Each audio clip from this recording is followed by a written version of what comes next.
Hello everyone. तो previous lecture में हम लोग एग्जैक्ट डिफरेंशियल इक्वेशन को डिस्कस कर रहे थे, जहां पे कुछ हम लोग वहां पे न्यूमेरिकल को सॉल्व किए हुए थे। आज यहां पे हमारे पास एक थ्योरम होगा, उस थ्योरम को सॉल्व करेंगे।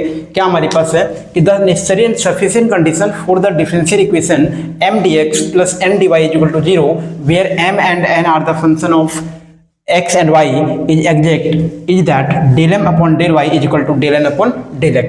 यदि हमारे पास ये डिफरेंशियल इक्वेशन एग्जैक्ट है तो ये कंडीशन को क्या करेगा, सेटिस्फाई करेगा। और यदि ये कंडीशन सेटिस्फाई कर रहा है तो ये जो हमारे पास इक्वेशन होगा वो क्या होगा, एग्जैक्ट होगा। तो चलते हैं हम यहाँ पे इसके प्रूफ के ऊपर। तो प्रूफ में हम लोग सबसे पहले हम लोग यहाँ पे नेसेसरी कंडीशन की बात कर लेते हैं। Condition is necessary and the condition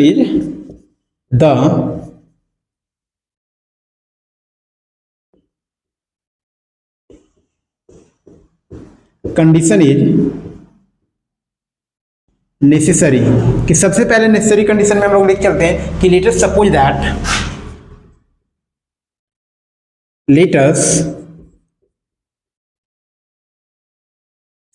that कि ये जो हमारे पास डिफरेंशियल इक्वेशन हमारे पास m dx है, m dx plus n dy is equal to 0 be exact. तो हम लोग ये मान के चल रहे हैं कि जो हमारे पास ये डिफरेंशियल इक्वेशन है उसको हम लोग एग्जैक्ट मान के चल रहे हैं। तो then we have to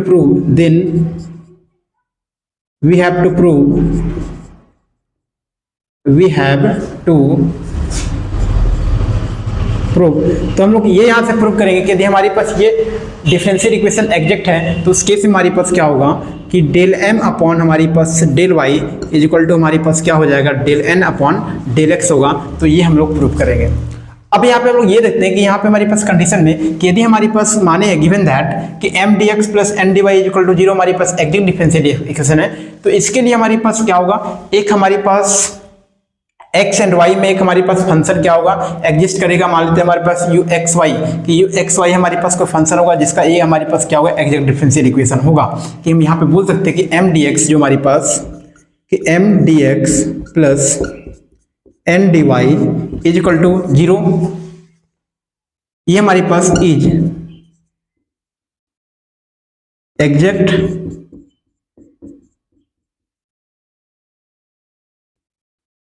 differential equation of एक फंक्शन हम लोग यू एक्स वाई कि ये मान के चल रहे हैं कि हमारे पास एक फंक्शन होगा यू एक्स वाई, उस फंक्शन का हमारे पास ये क्या होगा, एग्जैक्ट डिफरेंशियल इक्वेशन होगा। तो यहाँ पे अब होगा क्या हमारे पास कि जो हमारे पास m d x plus n d y is equal to हमारे पास क्या हो जाएगा, डी यू के बराबर हो जाएगा। और इसको हम लोग इक्वेशन नंबर 1 लेट कर ले रहे हैं कि हमारे पास m d x plus n d y is equal to हमारे पास क्या होगा, डी यू होगा। और ये हमारे पास इक्वेशन नंबर 1 मान के चल रहे हैं। एंड फ्रॉम डिफरेंशियल कैलकुलस से हम लोग बोल सकते हैं फ्रॉम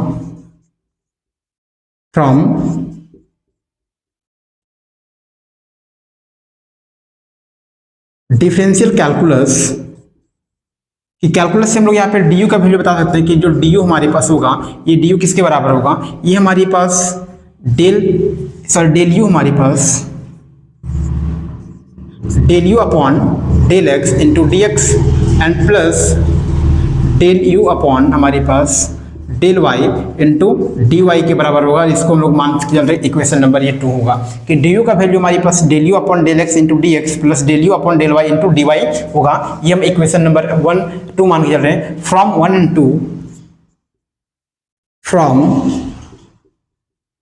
and 2 अब यहाँ से 1 and 2 से हम लोग यहाँ पे देख सकते हैं कि वे गेट हम लोग को क्या मिल जाएगा यहाँ पे, तो बोल सकते हैं वी गेट। तो यहाँ से m का वैल्यू कंपैरिजन करेंगे तो m का वैल्यू हम लोग को यहाँ से मिल जाएगा कि m का वैल्यू हमारे पास क्या मिल जाएगा कि डेल u अपॉन हमारे पास क्या मिल जाएगा, डेल x मिल जाएगा। तो इसको इक्वेशन नंबर हम लोग 3 मान के चल रहे हैं। और एक और इक्वेशन नंबर हमारे पास n वाले को क्या मान लेते हैं कि n क्या मिलेगा, del u upon del y मिलेगा। ये हम इक्वेशन नंबर 4 मान के चल रहे हैं। तो यहाँ तक हो गया। अब क्या करेंगे, डिफरेंशिएट करना है। Differentiate equation number 3 and equation number 4 partially with respect to y and with respect to x। तो differentiate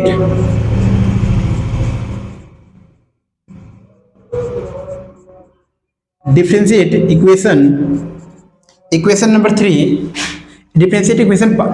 differentiate partially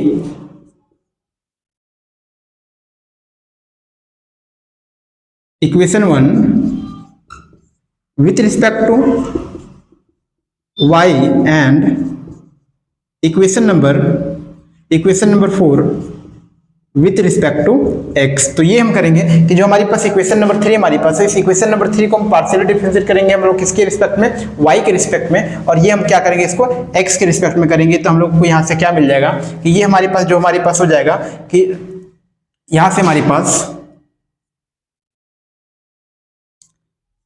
del M upon हमारे पास क्या मिल जाएगा, डेल वाई हो जाएगा। कि ये हमारे पास क्या होगा, del M upon del Y होगा, इज इक्वल टू हमारे पास यहाँ से क्या मिल जाएगा कि यहाँ पे डेल यू हमारे पास है, डेल यू ऑलरेडी हमारे पास है, डेल अपॉन ये डेल वाई मिलेगा हमारे पास, और यहाँ पे मिलेगा हमारे पास क्या कि del you upon del X. और ये हमारे पास जो होगा कि del two U upon del Y and del X. तो ये मिल जाएगा हम लोगों को। उसी तरीके से हम इक्वेशन नंबर 4 को क्या करेंगे, x के रिस्पेक्ट में पार्शियल डिफरेंशिएट करेंगे। तो यहाँ से हम लोग क्या मिलेगा कि डेल n अपॉन हमारे पास क्या मिल जाएगा, डेल x मिल जाएगा। क्या मिलेगा, डेल n अपॉन हमारे पास क्या मिल जाएगा, डेल x मिल जाएगा। इज इक्वल टू हमारे पास क्या मिल जाएगा, x के रिस्पेक्ट में कर रहे हैं पार्शियली, तो डेल अपॉन डेल x को कर रहे हैं हम लोग del u upon del y से। तो यहाँ से हम लोग को क्या मिल जाएगा, del two U upon del X del Y, ये मिल जाएगा हम लोगों को। अब यहाँ से थोड़ा सा ऊपर वाली को इरेज कर लेते हैं यहाँ से कि ये पोर्शन को। अब यहाँ से देख सकते हैं कि मान लेते हैं हम लोग यहाँ पे इसको इक्वेशन नंबर यहाँ पे 4 तक गए हुए थे, ये हम इक्वेशन नंबर 5 इसको मान ले रहे हैं, और ये हमारे पास क्या हो जाएगा इक्वेशन नंबर 6 होगा। तो हम ये सपोज कर रहे हैं, सपोज दैट ये हम मान के चल रहे हैं कि जो हमारे पास डेल टू यू अपॉन में del X del Y is equal to हमारे पास डेल टू यू अपॉन में डेल वाई डेल एक्स है। ये दोनों हमारे पास क्या है, बराबर है। तो फ्रॉम यहाँ से ये दोनों यदि हमारे पास बराबर होगा तो from equation number 5 and 6 we get, तो यहां से हम लोग को क्या मिलेगा, वी गेट कि हमारे पास जो del M upon del Y होगा कि del M upon del Y is equal to हमारे पास क्या मिल जाएगा, del n upon del x मिल जाएगा। तो इस तरीके से हमारे पास क्या हो जाएगा, प्रूव्ड हो जाएगा। यानी ये हमारे पास फाइनली हमारे पास जो पहला पार्ट है वो प्रूव्ड हो गया कि जो हमारे पास कंडीशन इज नेसेसरी वाला पार्ट हमारे पास पूरा क्या होता है, प्रूव होता है। अब सफिशिएंट कंडीशन के ऊपर हम लोग चलते हैं। नेक्स्ट हम वो लोग सफिशिएंट कंडीशन के ऊपर जाएंगे, तो चलते हैं हम लोग। तो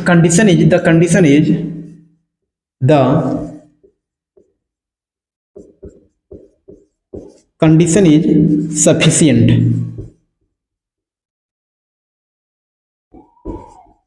अब सफिशिएंट कंडीशन हम लोग क्या मानेंगे कि सपोज हमारे पास ये गिवन है हमारे पास, तो गिवन दैट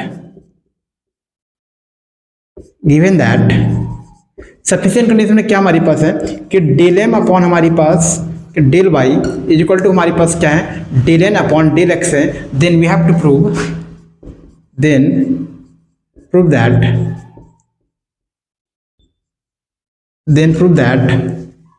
प्रूव हमको ये करना है m d x plus n d y is equal to 0। ये हमारे पास क्या होगा, एग्जैक्ट डिफरेंशियल इक्वेशन होगा। तो चलिए हम लोग प्रूफ के चलते ऊपर चलते हैं। तो अभी हम लोग ये मान के चल रहे हैं कि हमारे पास जो m का वैल्यू हमारे पास होगा कि हमारे पास मान के चलते हमारे पास इन रेट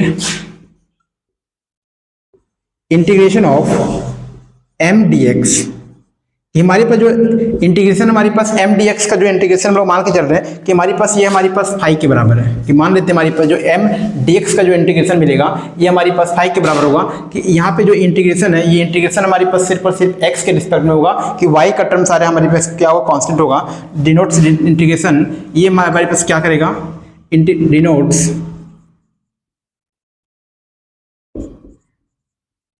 इंटीग्रेशन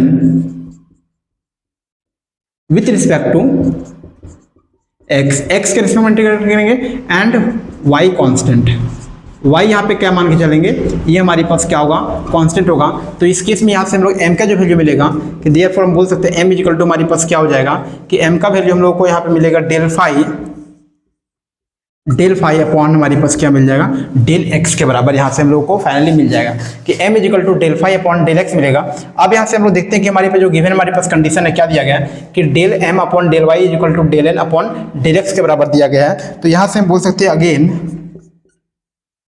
यहाँ से ये बोल सकते हैं हम लोग कि हमारे पास जो डेल n अपॉन हमारे पास जो डेल x है ये हमारे पास किसके बराबर है, ये हमारे पास del m upon del y के बराबर है। ये वाला हमारे पास del m upon del y के बराबर है। और अब हम यहाँ पे m का वैल्यू जैसे पुट करेंगे तो यहाँ पे कुछ इस तरीके से मिलेगा कि डेल अपॉन डेल y और यहाँ पे m के वैल्यू के प्लेस पे क्या होगा, डेल फाई अपॉन हमारे पास क्या मिल जाएगा, डेल x मिल जाएगा। तो ये हम लोग जब m का वैल्यू पुट करेंगे यहाँ तो ये मिलेगा। अब यहाँ से देखिए कि ये इसको अंदर इसको बाहर भेज देंगे तो डेल अपॉन हमारे पास क्या मिलेगा, डेल x मिल जाएगा बाहर, और अंदर हमारे पास क्या होगा, डेल फाई अपॉन हमारे पास क्या मिल जाएगा, डेल वाई मिल जाएगा। अब इसको हम लोग क्या मानते हैं, ये हमारे पास सपोज हम लोग n मान के चल रहे हैं तो यहाँ पे क्या मिलेगा, डेल n अपॉन हमारे पास क्या मिल जाएगा, del n upon del y मिल जाएगा कि हमारे पास क्या मिल जाएगा, डेल n अपॉन डेल वहाँ से y मिल जाएगा। और ये हमारे पास ये इसी के बराबर हमारे पास है, ये फाइनली हमारे पास del upon del x upon में del phi upon del Y, ये यहाँ से हम लोग को मिल जाएगा फाइनली। तो यहाँ से बोल सकते हैं देयरफॉर n का जो वैल्यू मिलेगा हम लोगों को, यहाँ से कंपैरिजन करेंगे तो n का वैल्यू हम लोगों को क्या मिलेगा कि del phi upon del Y यहाँ से मिल जाएगा कि डेल n का वैल्यू हमारे पास क्या मिल जाएगा, del phi upon del y मिल जाएगा। प्लस में हमारे पास क्या मिल जाएगा, फंक्शन ऑफ हमारे पास क्या मिल जाएगा, साई वाई, ये हमारे पास पूरा क्या मिलेगा, n का मिलेगा, वेयर साई वाई ये function of, where psi Y is a function of Y, कि ये हमारे पास सिर्फ और सिर्फ किसका होगा, वाई का हमारे पास फंक्शन होगा। तब यहां से हम बोल सकते हैं, ऊपर यहाँ पे थोड़ा सा इधर इरेज कर लेते हैं ये वाला कंडीशन, तो यहां से बोल सकते हैं वी हैव m dx,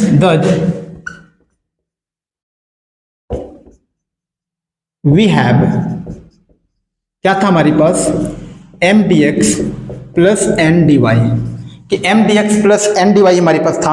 अब m और n का यहाँ पे वैल्यू पुट करते हैं तो m का वैल्यू हमारे पास क्या था, डेल फाई अपॉन हमारे पास क्या था, डेल फाई अपॉन हमारे पास डेल x हमारे पास था m का वैल्यू, एंड यहाँ पे dx मिलेगा, एंड प्लस का हमारे पास n का वैल्यू हमारे पास पूरा पुट करना होगा कि हमारे पास डेल फाई अपॉन में हमारे पास डेल y प्लस का हमारे पास क्या होगा, ये हमारे पास साई y हो जाएगा। तो ये हमारे पास m dx plus n dy का हमारे पास यहाँ से वैल्यू हो जाएगा। तो यहाँ से ये बोल सकते हैं हमारे पास ये देखते हैं कि del phi upon del X dx plus del phi upon from differential equation, कि ये हमारे पास d ऑफ फाई के बराबर हो जाएगा। कि जिस तरीके से d ऑफ u को हम लोग उस तरीके से लिख देते हैं, यहाँ पे हमारे पास क्या होगा, d ऑफ फाई हो जाएगा हमारे पास, ये क्या होगा, d ऑफ फाई हो जाएगा। तो ये हमारा क्या मिल गया, ये हमारे पास d ऑफ फाई मिल गया, क्या मिलेगा, d ऑफ फाई मिलेगा। एंड प्लस में हम लोग यहाँ पे देखें कि ये हमारे पास प्लस हमारे पास कि डिफरेंशिएशन हमारे पास किस किस का, कि फाई u हमारे पास है। तो ये हमारे पास जो मिलेगा हमारे पास del phi upon del y into d y, ये मिल गया हम लोगों को। साथ में यहाँ पे मिलेगा साई ऑफ क्या मिलेगा, y मिलेगा, एंड डी वाई मिल जाएगा, ये मिल जाएगा हम लोगों को। तो यहाँ से इस तरीके से फाइनली हम लोग यहाँ पे ये बोल सकते हैं कि शॉर्ट में कि ये हमारे पास जो d हो जाएगा, और साथ में हमारे पास फाई प्लस हमारे पास फाई प्लस यानी कि साई एंड y, ये मिल जाएगा हमारे पास, साई y मिल जाएगा हमारे पास, और ये हमारे पास साथ में क्या मिलेगा, साई y के प्लेस पे, यानी कि इस पूरे को हम लोग क्या बोलते हैं, f ऑफ y मान लेते हैं, इस पूरे को f ऑफ y मान लेते हैं, यहाँ पे माना गया, इस पूरे को हम लोग f ऑफ y मान लेते हैं, और ये क्लोज हो जाएगा। वेयर यहाँ पे बोला गया कि where d of f y जो हमारे पास होगा, ये हमारे पास साई y के बराबर होगा। अब यहाँ से बोल सकते हैं कि हम लोग ये जो फाई हमारे पास है, ये हम लोग फाई प्लस हमारे पास f ऑफ y, ये हम लोग यहाँ पे लेट कर लेते हैं कि ये जो हमारे पास होगा पूरा हमारे पास क्या होगा, u के बराबर होगा। क्या हमारे पास होगा, u के बराबर होगा। तो फाइनली हम लोग यहाँ पे बोलते हैं u हमारे पास क्या होगा, फंक्शन ऑफ x और y के बराबर होगा। तो फाइनली हम लोग यहाँ से बोल सकते हैं m dx प्लस हमारे पास क्या मिलेगा, n dy इक्वल टू हमारे पास क्या मिलेगा कि u ऑफ हमारे पास क्या मिलेगा, यानी कि u हमारे पास ये d बचा हुआ था यहाँ पे, d ये भी हो जाएगा, d u, यानी कि ये हमारे पास क्या मिल जाएगा, du मिल जाएगा। तो अब यहाँ से हम लोग फाइनली बोल सकते हैं कि ये हमारे पास जो m dx plus n dy जो हमारे पास था, कि ये हमारे पास u x y जो हमारे पास x y एक फंक्शन हमारे पास, उस फंक्शन का क्या एग्जैक्ट डिफरेंशियल इक्वेशन है। तो इस तरीके से हमारे पास यहाँ पे प्रूव हो गया, देयरफॉर प्रूव्ड, ये हमारे पास हो गया। यदि हम लोग यहाँ पे ये मान के चले थे हमारे पास कि हमारे पास del m upon del y is equal to del n upon del x, ये हमारे पास मान के चले थे कि यदि हमारे पास ये कंडीशन सेटिस्फाई करता है तो उस केस में हम लोग ये प्रूव कर दिए कि m dx plus n dy is equal to हमारे पास क्या हो जाएगा, du हो जाएगा, कि वेयर हमारे पास u जो हमारे पास होगा x और y का फंक्शन होगा, इस x और y का हमारे पास जो पूरा डिफरेंशिएशन करेंगे तो हमारे पास m dx plus n dy के फॉर्म मिलेगा। इसका मतलब ये हमारे पास क्या होगा, एग्जैक्ट डिफरेंशियल इक्वेशन हो गया। तो इस तरीके से हम लोग सफिशिएंट कंडीशन और नेसेसरी कंडीशन दोनों को हम लोग यहाँ पे प्रूव कर दिए, जो एग्जाम पॉइंट के लिए इंपॉर्टेंट रहता है। Thank you.